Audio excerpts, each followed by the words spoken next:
do we start the way we mean to go on? That's always good. Well, I've done some graveyard slots in my life, but 3:30 on a Friday afternoon before a bank holiday and a big lunch is a good one. What's the most this is a test to see whether what you've learned so far is kind of, you know, it's there with you. What's the really most important thing about social marketing? What's the thing you focus on 24/7? What's it about? People, okay? Exactly. Customers, clients, citizens, whatever you want to call them. And it's a bit kind of, I guess, let's go back to that one. It's a bit remiss that we've not done any audience research on you, given the fact that we've been kind of, you know, engaging with you. And all the research data I've got about you so far is a list of names and where you work. So I just want to, before I go on, find out a bit more about who I'm talking to for the next. I'm going to try and make it 30 minutes so we catch up. Okay. So, at the count of 3, so we'll all do it together so you don't influence each other. Stand up if you're engaged in running a social marketing project or program at the moment. Okay? Yep. 1, 2, 3. Okay, that's great. So that's about 25, maybe 30% of you. Now I want to find out how expert you are in social marketing. Okay, so we're going to vote again. We're going to vote by doing some physical things. If you're an absolute number 10 top expert in social marketing, know everything. When I count 1, 2, 3, I want you to stand up again and put your hands in the air. Okay? It's not a surrendering. If you know quite a lot about social marketing, stand up. If you know a little bit about social marketing, I want you to sit down and put your hands up. And if you know absolutely nothing about social marketing, well, that'll be none of you now, of course, sit there with your arms crossed. Yeah, you've got the 4 forms of voting. Again, no influencing each other, no social norming. At the count of 3, you ready? 1, 2, 3. Oh, that's interesting. It's really interesting. People like Ray and Gerard are very modest guys, of course, so they didn't stand up and put their hands in the air. But that's probably, I wouldn't stand up and put my hands in the air either, because I'm not an expert. I don't think you ever can be in social marketing, because you'd need to spend several lifetimes understanding a whole variety of different disciplines and research forms, and have tons of experience in lots of different forms. So none of us can end up being an absolute expert, I don't think. Although I do know a little bit. Happy to share those thoughts with you. And I've always tried in my career to be both an academic and a practitioner. I've never held a full-time academic post, although I have 3 academic posts at the moment, because I like to do things. I think theory without some practical application is a bit of a waste of time. Okay. I also believe in evidence. I'm a scientist by background. And are any of you studying communications theory here? Yeah? Anybody? Couple, okay. Well, you all know about the Yale Communication Studies. They took place in the 1950s. They created a whole range of kind of knowledge about how to do things like present a great lecture. And one of the things that they discovered was, for about the first 2 or 3 minutes of any presentation, you're not actually listening to a word I'm saying, you're just deciding whether you like me or not. Okay. Or you're looking at my tie saying, that's rather a nice knitted red tie, but I don't like his short hair, or something like that. That's what's running through your mind. Okay? Then for about the next 20 minutes, if you're an intelligent audience, you'll actually concentrate and learn something. So I'll try and speak for about 20 minutes. And at that kind of 20-25 minute mark, people's minds start to wander, their eyes glaze over, and they start to have sexual fantasies. Okay? So when I see that look, I know that's the time to kind of wrap up. Okay. Health warning before we get going. These are my own thoughts and those of all right-thinking people everywhere. Okay. I think social marketing, I'm passionate about social marketing because I think it can do some real good dealing with some of the huge social problems that we have.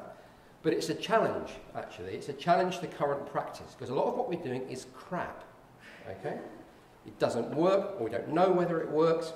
We're spending huge amounts of public money on it, and we have to stop doing that.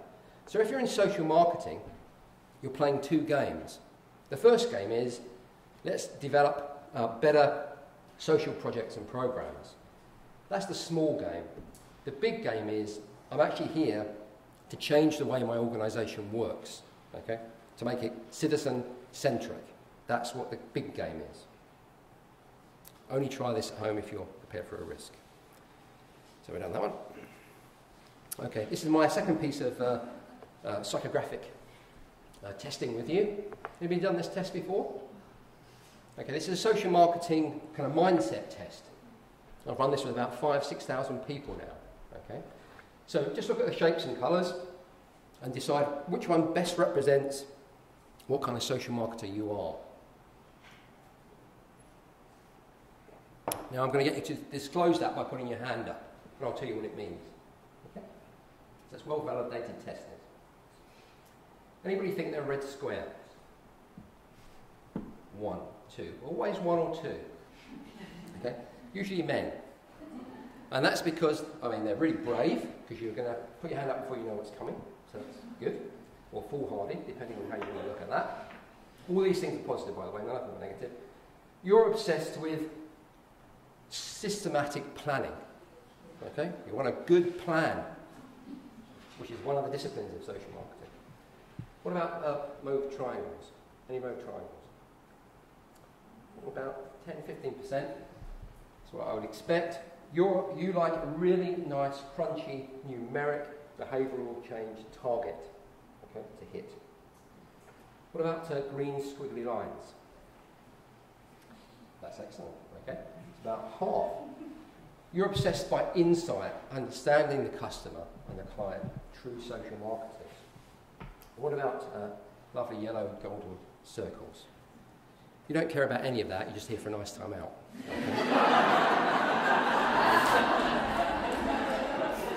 You're the hedonists. And that's all rubbish, of course, although people do come up to me after and say, oh no, I'm actually trying. But it's the kind of stuff we need to do to get inside people's heads and understand them a bit more if we're going to run effective social programs. As Gerard said, and Ray and previous speakers, you know, we face a huge array of complex, difficult, expensive, you know, terribly damaging social issues. And the one thing that sits at the heart of a lot of that is that, you know, it's a behavioural challenge. Not just individuals, but societies, groups, politicians, and managers, people that run programs. So we need to start to become a lot more savvy in running behavioural change programs based on evidence, science, and great market research. My thesis for this talk is, because we face these huge challenges, we have to use insight to understand the people that we're seeking to serve if we're going to develop effective programs. And social marketing is a systematic discipline that allows us to craft more effective social programs. This is one of 2 pictures of my mother you'll see in the presentation. Her name's Alice, she's 87. She's a right kind of left-wing commie type person. And she used to be really proud of me when I worked in public health. But imagine her horror. About 20 years ago I turned into Dr. Evil because I got interested in marketing. And that M word is a real problem for us in terms of our brand, social marketing. In lots of certainly European countries, that M word has many, many negative connotations. And of course in America it doesn't. They closed recently the Centre of Health Marketing at CDC in the States. I asked the kind of person that ran that, Jay Bernhout, why he didn't call it a social marketing unit. And he said, it's the social word that's a problem for us, not the marketing one. Okay, that's socialism. Words mean, I guess, what we want them to mean. So what we have to do is kind of market social marketing. We're the good guys and girls.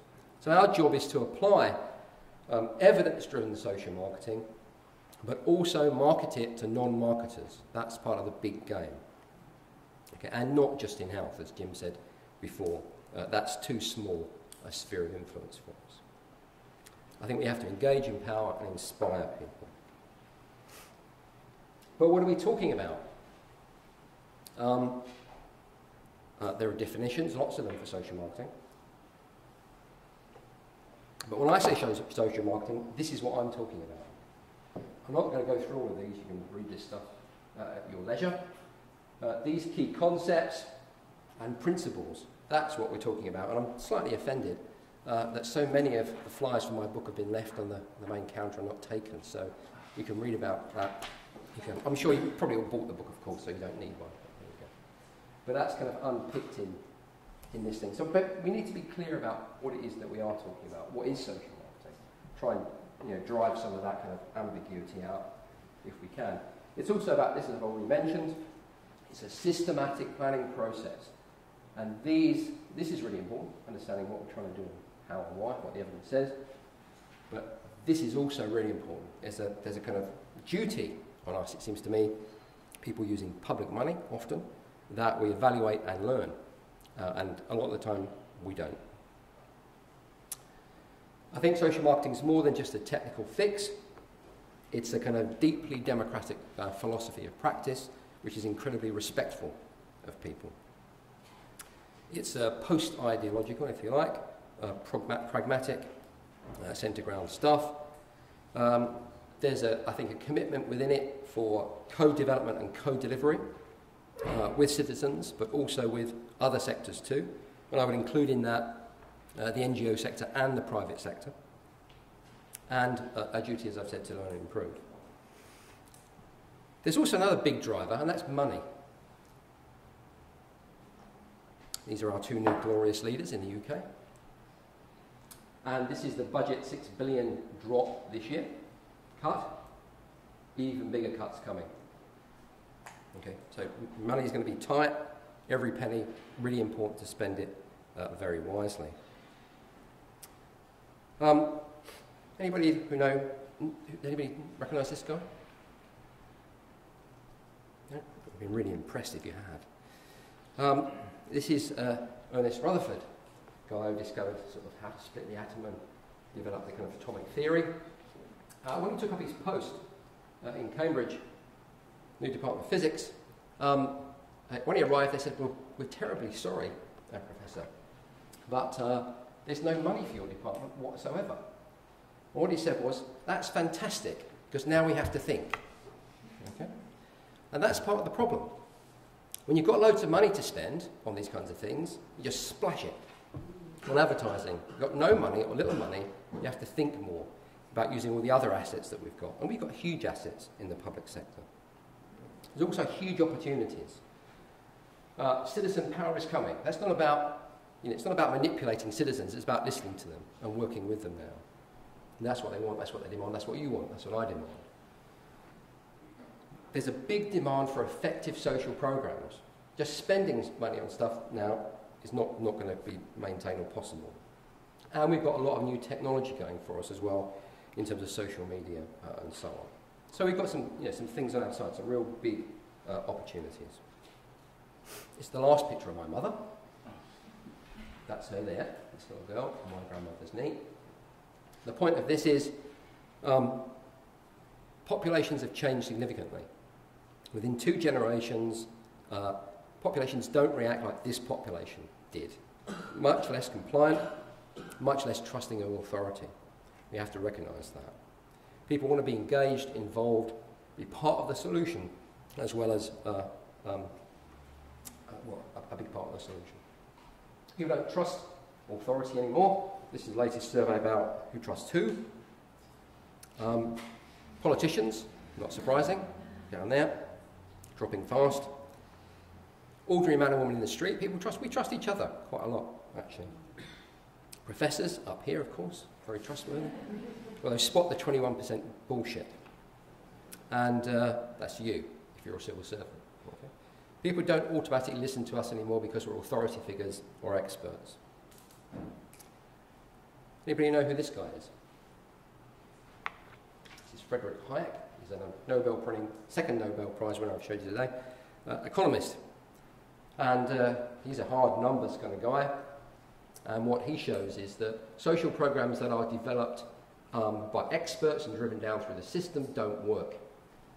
social programs that engage recipients in the development, design, implementation and evaluation of those programs do work. Okay? This is what social marketing is about. Put your hands up if you were born between 1950 and 1970.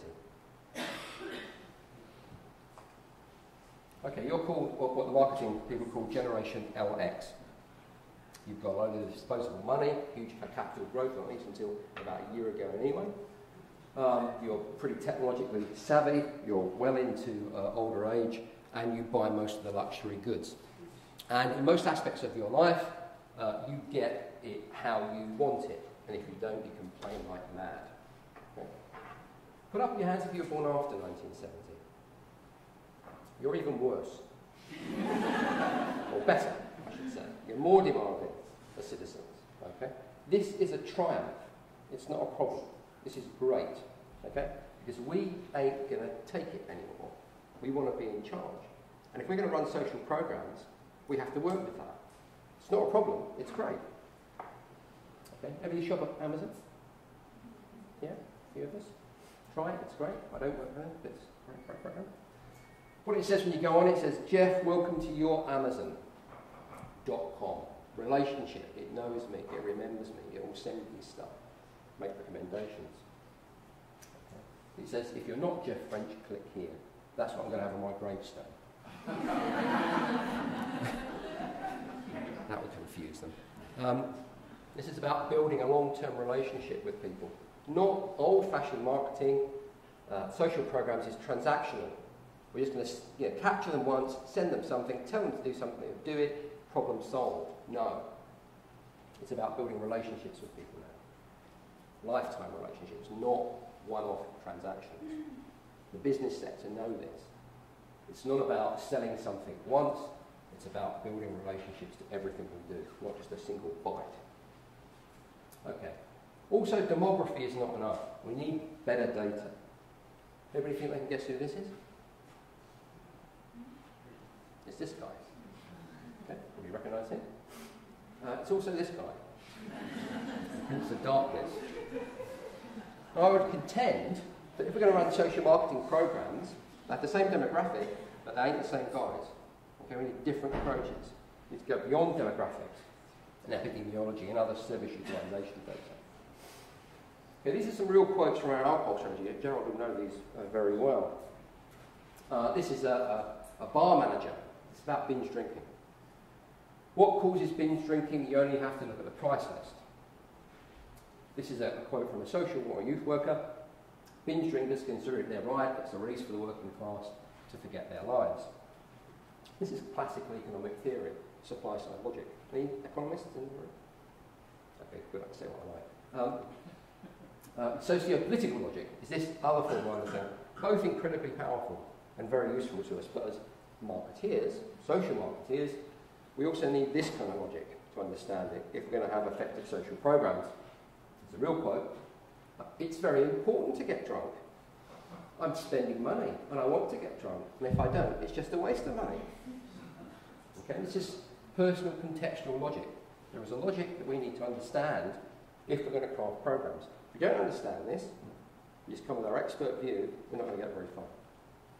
Okay. So this is about citizen perceived value. That's the game that we're in.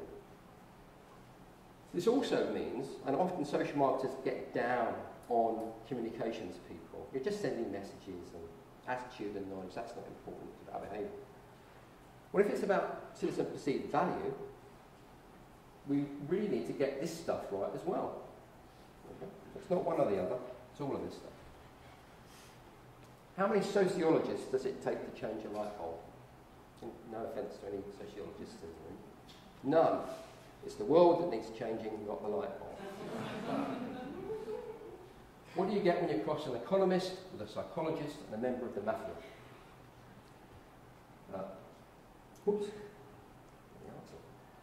People give you a solution that you can't understand. There's tons of books out there about what to do, what the evidence says, and so on. And in a sense, we're incredibly privileged, because that's been condensed for us across a whole range of different theories. We have a huge amount of really great data, information and evidence about what to do. And most of that stuff is contained within basic social marketing principles. That's what we need to apply. These are two good books. One's mine, it's the last mention of it, so don't worry about that. And this is a great book, COI. It's a Central Office for Information. You can download this off of the internet. It's Google COI, Communications and Behaviour Change. It's a great review of lots of the evidence. Okay. You can get people asking the wrong questions, the answers don't matter. One wrong question is, how about a new initiative, a new project, a new pilot? That's not going to deal with these big social problems that we've got, and it's often a delaying tactic. We know enough now to craft lots of great interventions. Second wrong question is, how do we tell people what to do? And we've had a number of examples of this today. Information, as you know, often gets misinterpreted. And often it's like this, they're not a winning audience. People are bored, just getting cut through is very, very hard. There's a huge amount of information thrown at people as well. But sometimes, creative insight, driven communication can work. This is an example from Australia. I might got this from you, Charles. This is a pier in Australia that's been burnt down 3 times by smokers. Okay, the previous sign said things like, if you're caught smoking on this pier, you will be fined $50. And the next time it said, if you're caught smoking on this pier, you'll be fined $200. No effect. Because these guys know that it's not like Brighton Pier. This is a pier where nobody's on it. You're not going to get caught. So now, let's appeal to them. The pier is still there. This is the most important slide. This is the social marketing question. This is the question that you should ask yourself. How can I create systems, environments, products and services that will help people change? That's the question. That's our job. Things like this. This is a smoking program that Ray's very familiar with. In Stoke-on-Trent, where they just reformatted the way that the service was provided to help poorer women give up smoking. We also, in social marketing, need to get out of this ghetto, this information and education ghetto, which is where we focus a lot of our efforts. Governments have this whole range of intervention modes, and what we have to do is apply social marketing across all of them. That's the big game again. This is an example from Jimmy's in Manchester. They had a really bad MRSA rate. They had developed a really great social marketing intervention, and they used all of these forms of intervention to create a service where they haven't had an infection for about 18 months. One of the bits of design work they did, based on great research about who was bringing infection onto the ward, i.e. female staff, was some of the biggest culprits, was this one. This is a gel dispenser, and female staff were worried about using that dispenser, didn't use it because this is a busy corridor, and they thought, if I have to put my bag down, somebody might nick it when I'm using the gel dispenser. So they built a little shelf that you can put your bag on. Okay. Insights like that can help you create design solutions. But sometimes in terms of tobacco control, we're bringing a control mechanism. That's the best way. But again, it's insight driven. I have a problem with one of the kind of key concepts in social marketing is exchange, because I think it's can be very narrowly defined, and I think we need to kind of refine it and expand it a bit more. Because it's based on classical economic theory, rational man theory, that you have a series of costs and a series of benefits, and we logically weigh up each decision, and then we're logical creatures, we make the right decision usually, and things are better. Well, of course, it doesn't work like that. Okay. What that leads to in social marketing is this concept of fun, easy and popular. Making things fun, easy and popular, then people will do them, using the kind of a lot of commercial sector examples to kind of promote that kind of thinking. And this is not new, okay? Of course, human beings like fun, easy and popular. This is, you know what this is? This is the fountain of youth. Okay? So what happens is these old, infirm people come here, they're bathed in the fountain of youth over here, they start getting frisky, they get out, they're nice and young again, and they go into this tent and do unspeakable things with each other. That's what we want. That's what this is the Marketeers Dream. Okay. We know, though, that we're usually not that rational. 90% of all the decisions we make, including really big decisions, are not rational, logical ones. Okay? Just as a kind of metaphor for this, the reason we don't make a lot of rational, logical decisions is because that's not how we've evolved. Okay? We've evolved to be often intuitive, risk takers and so on. And just as a metaphor for that, we're pretty good. You know, we're hunters, our eyes point forward. I'm just going to kind of fool your brain now. Okay? 2 tables, yeah? Different ratio of length to width for the tabletops, yeah? Agree? Yeah? Okay, well, I'm going to move this tabletop onto the other one, and we'll see what happens. Now at this point, you think I've changed the shape of the tabletop, yeah? Because it fits. Okay? Now I've done this, well, when you print these off, you can get a measure, a ruler, and you'll see they're exactly the same. This is your brain being fooled by evolution, because you're being fooled by the kind of 2-dimensional or 3-dimensional shading on this thing. But it is exactly the same. Anybody read Nudge? Some of these other books, Predictably Irrational. Have you read that? Yeah? Go read them. Okay? You need to know this stuff. It's limited. I mean, it doesn't cover the whole field, but it's really useful stuff. What they say in terms of non-rational decision making is that inside your head you have a war going on between Mr. Spock and Homer Simpson. Okay? And Mr. Spock is our prefrontal cortex here. That's our, developed, a modern brain. That's the rational, logical thinking bit. And you've got Homer Simpson, our old primitive brain. And it's usually Homer that wins in most situations. Okay? The old primitive brain takes over. We don't make rational decisions about what to do. Thaler and Sankstein give it a kind of pull a lot of this data together. Okay. Example.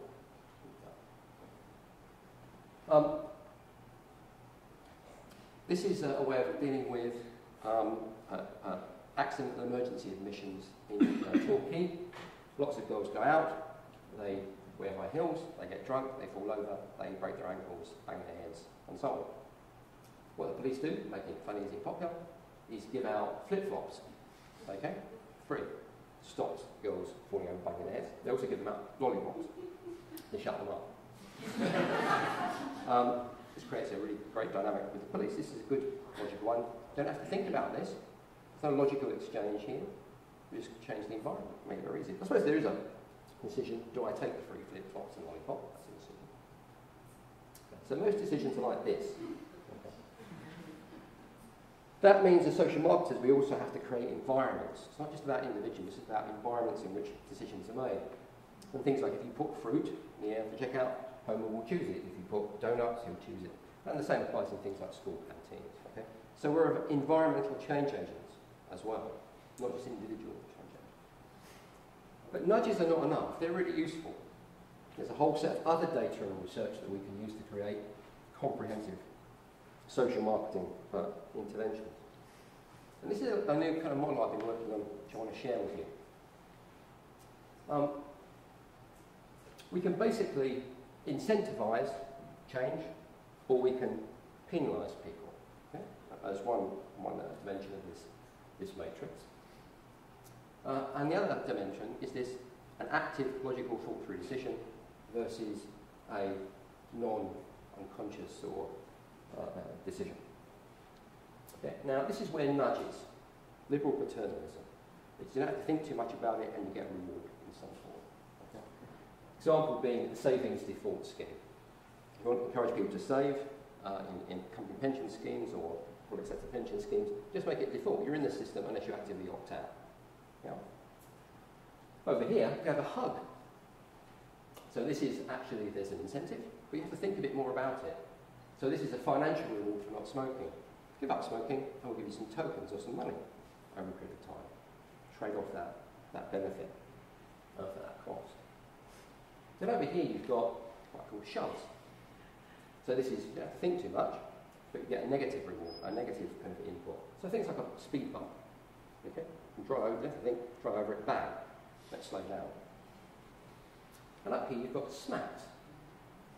So this is where we actually punish people, and they know they're going to get punished, so there's a logical kind of bit of thinking they have to do. Now, social marketing often is described and operates in this kind of quadrant. That's what we have to do across all of this stuff, because we can really add some value to all of those forms of intervention. Because sometimes you can get the penalties really wrong. For example, from Israel, they introduced a scheme where if you were late picking up your kid from school, junior school, they would fine you the equivalent of about €5, €5. If you were more than 15 minutes late. What happened? Did the rates go up or down in terms of coming late? They went up. Because people felt $5, that's cheap childcare. And also, it removes the guilt of coming late as well, and giving the school some money. They got the level of incentive wrong.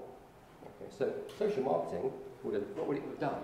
It would have gone to the parents and thought, and find out from them their own views, what's going to motivate you in this situation. Maybe, putting your name up outside the school gate saying, has been late for picking up child. Might work, who knows? But that's where you would have started.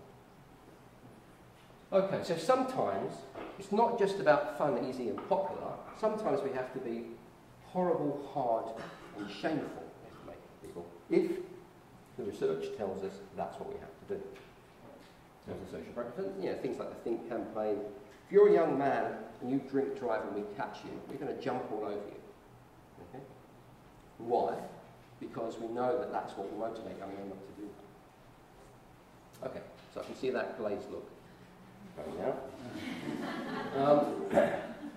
Okay, so what do we have to do to integrate social marketing into that big game, that big social change, more effective social change program? I think this is what we have to do. We have to embed social marketing. I'll say something about that. We need to speak truth to power. We need to be systematic in our planning and learning. We need to get strategic. We need return on social marketing investment data. And we need to industrialise. There's no such thing as an entirely market-driven organisation. Even the most, people like Procter & Gamble are one of the closest to that model. Other things come in that determine what they do. Okay? You can have social marketing as a function over here in your public sector organisation, maybe even NGO organisation. And structurally you may set it up that way, but I would suggest it needs to inform all of the functions of the organisation. So we need to embed it. Speaking truth to power, it's about telling the people that hold the programmes, the politicians, the senior managers who hold the budgets, the truth, the evidence about what's going to work and what's not going to work, and not collude with them, running programmes that you know are not going to work. We have to stop doing that. That's not professional practice. You must ask them to insist on clear aims and behavioural goals. Don't give me any money until I can set those out for you based on the evidence. Don't give me any money until I've got some evidence that I have a plausible intervention and some data that backs up going in that direction. There needs to be, you need to insist as a senior manager there's a connection between this programme and the overall goals and programme spend in our organisation. And you need to demand from me clear evaluation metrics, including value for money and return on social marketing investment. Because if you're not doing that, you're not doing your job as my manager. It's about marketing to non-marketers. We need to have this systematic planning process. Whether you use this process or any other process, doesn't matter. There's about, to my knowledge, about a dozen different social marketing and planning models. Use one of them. That's important. Not planning is fantastic, of course, because you don't have to worry about all the things that might go wrong before they actually do. But that's not the reason not to do it. We need to get strategic. A lot of social marketing is focused here. The better implementation of little projects. We need to of course we need to do that. We need to do that better. But we need to step up and inform strategy and policy as well. This is a definition you can read later on of what strategic social marketing might be. The application of social marketing to inform policy development, strategic choice, guide programme implementation and evaluation. We need to operate in all of those spheres. We need to integrate social marketing planning with strategic planning. There's a direct connection, just like there would be in any commercial firm, between the marketing department and the strategy department. At the moment, it's often disconnected. Both of these feed back into evaluation. Return on social marketing investment. The COI have also produced a fantastic technical guide to this, which again you can download from their website for free. Really recommend that you do it. We need to get a lot better at that, showing that the money we spend has an effect and is cost effective. We need to industrialise, move away from handmade little projects and programs and industrialise. And I thought the food biz example was a great example about a potential way to do that. We've got a lot of development effort into crafting something. Of course, it needs to be tweaked and slightly customised in each location, but the basic premise is there. The job is to industrialise things. Speed up. Okay, more plug-and-play interventions like that, protocols, insight packs, all these kinds of things, standards can really help. We also, I think, need to stretch ourselves and challenge ourselves about working with other sectors. And the biggest, most difficult one, challenging one, of course, is the private sector. And, I don't, just take this at face value one, not for one moment. But when you get the CEO of PepsiCo saying this kind of stuff, I think we should at least have a conversation with them about what they mean, and whether they are genuine or not. But of course, go in with our eyes wide open, as Gerard said. But my view is, if we're going to create the kinds of social change that we need to tackle some of these big issues, we ain't going to do it with the tiny little budgets and resources that we've got. We have to engage with these people. So, to summarise, this is not xenophobic. We've been a little bit Italian, I think, in many of our social marketing programs. We're very creative, we've got flair, we've got passion, we've got some style. We need to get a bit more German, okay? A bit more technocratic and systematic, and industrialise our forms of intervention. And a lot more Irish as well. Thought leadership, thinking, creativity, and pragmatism. To finish, a date for your diary. The World Social Marketing Conference will happen in Dublin next year. There will be hundreds of social marketers from across the world. This is a place where I would like to see, love to see, I'm sure we'll see, by then, not lots of British and other guys standing up here talking to you about social marketing, but hearing about the social marketing work that you're all doing. My last slide is, I'd encourage you to sprinkle a little social marketing fairy dust, magic dust on the projects that you're developing. Thanks very much.